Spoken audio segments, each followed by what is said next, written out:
speaking of quarterbacks, I think we should start to talk about. Sure. Let's talk about the future of this position. I mean, it's not Nick Mullins. It's not Jimmy Garoppolo. Is it Jimmy Garoppolo? It's not Jimmy Garoppolo. Is it Jimmy Garoppolo in the sense that I think we all kind of have a feel of what Garoppolo is, and that's not the expectation of this organization, this coach, this GM. So I don't think it's I don't think it is Jimmy Garoppolo from that standpoint. There's no quarterback on this team who has played well enough to stay claim of being the franchise quarterback of this team. They just haven't. None of them are proven enough, successful enough.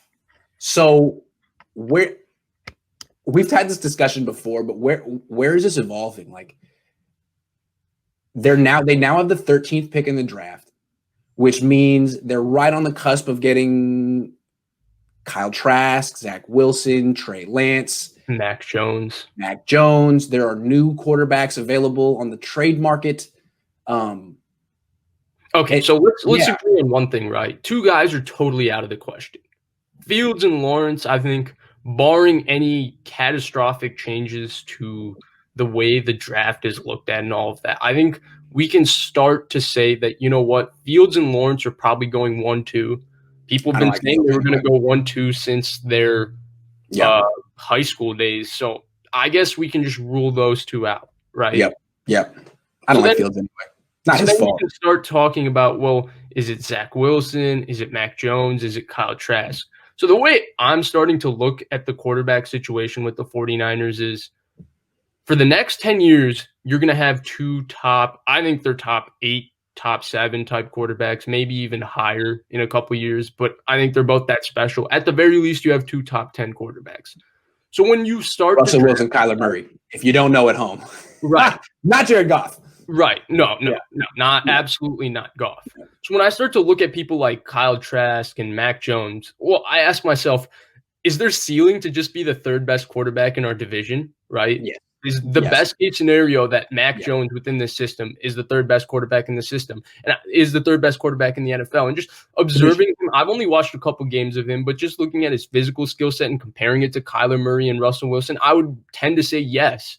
And to me, that's not good enough. That isn't good enough, which is where I think I'm more of a fan of Zach Wilson because I think he throws it well enough where you can say, okay, maybe he has the opportunity to compete and be as good as Kyler Murray and Russell Wilson.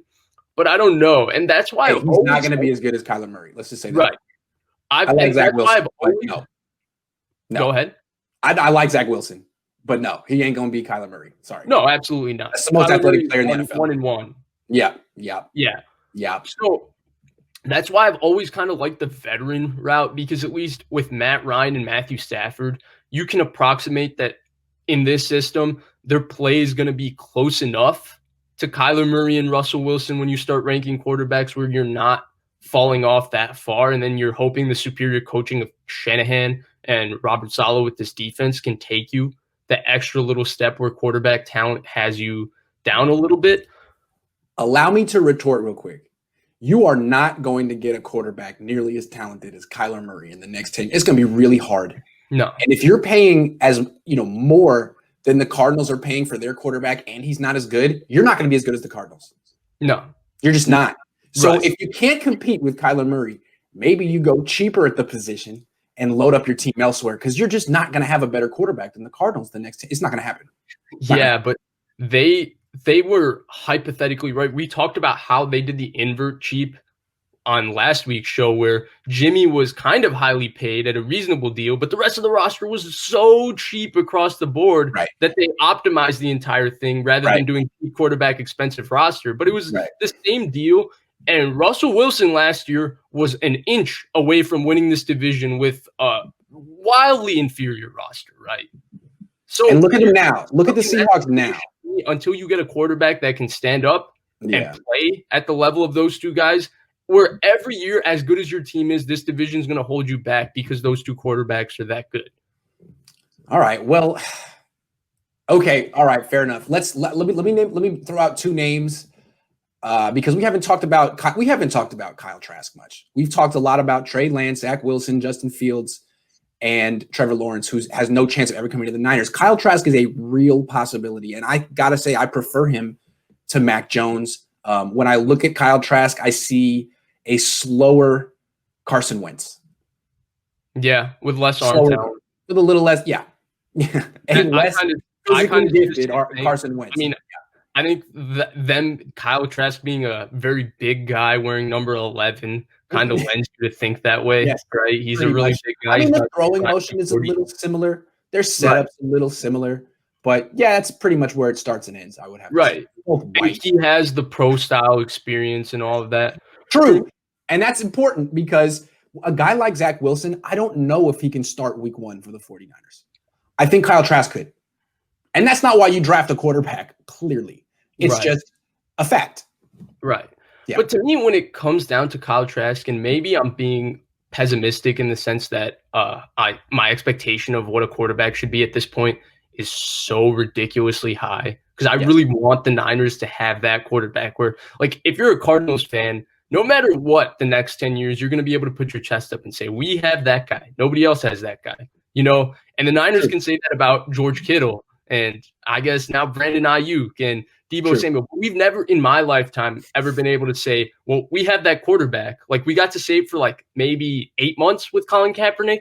Like, dang, we got it. Or like 8 months with Jimmy Garoppolo, but it didn't sustain the way we wanted it to sustain.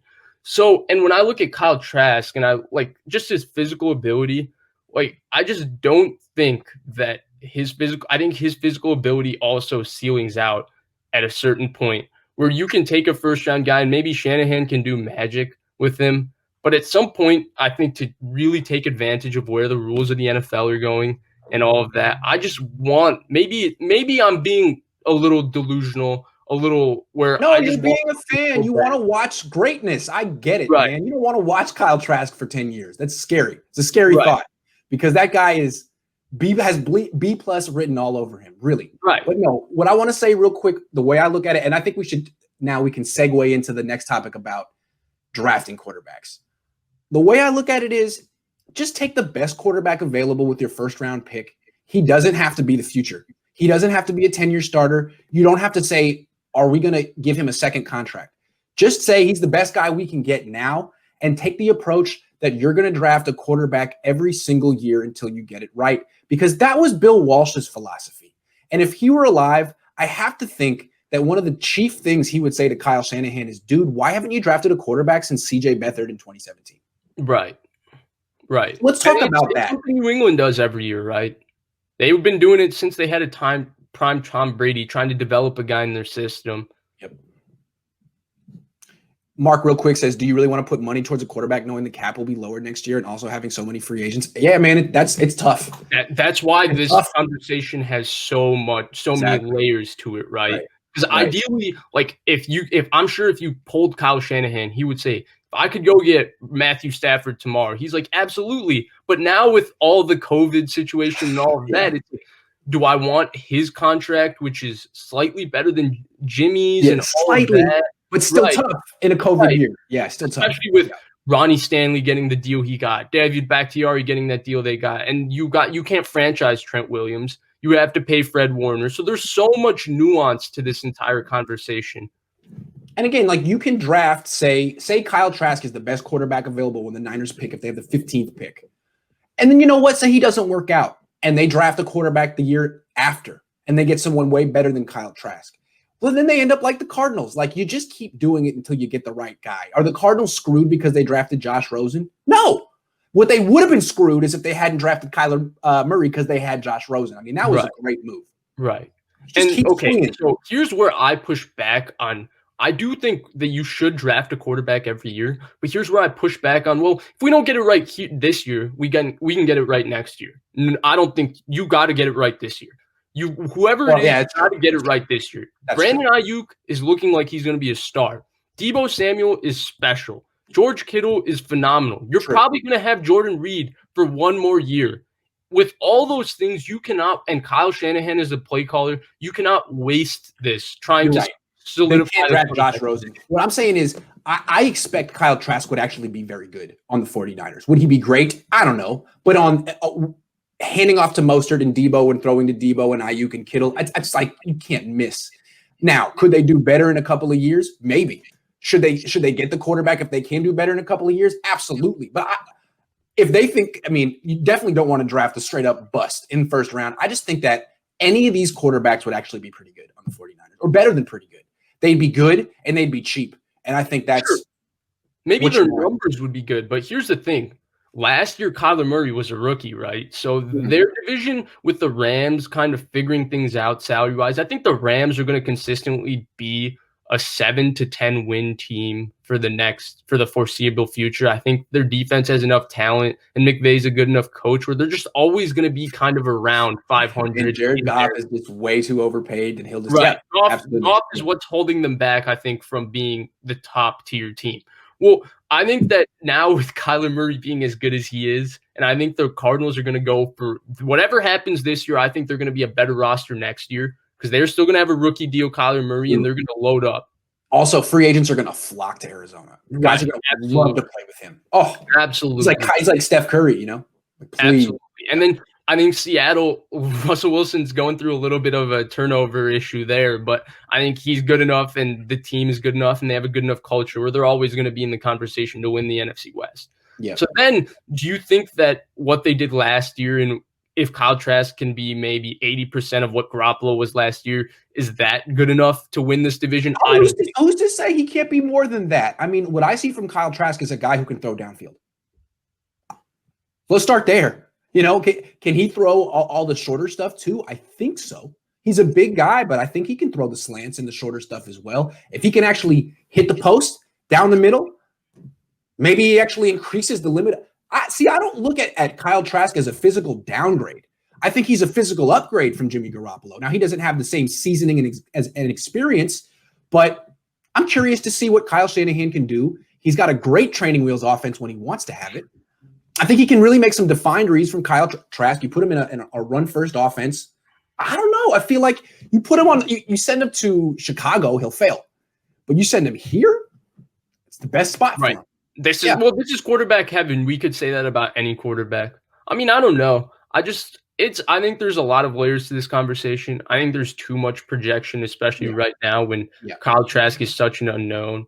But I think generally this is going to be one of the most interesting things about this offseason and the 49ers. It's going to be really interesting to talk about and debate and try and understand how they're going to move on with this quarterback position, what they're going to do. And I'm hoping that whatever they do, it ends up being the correct move. We'll see.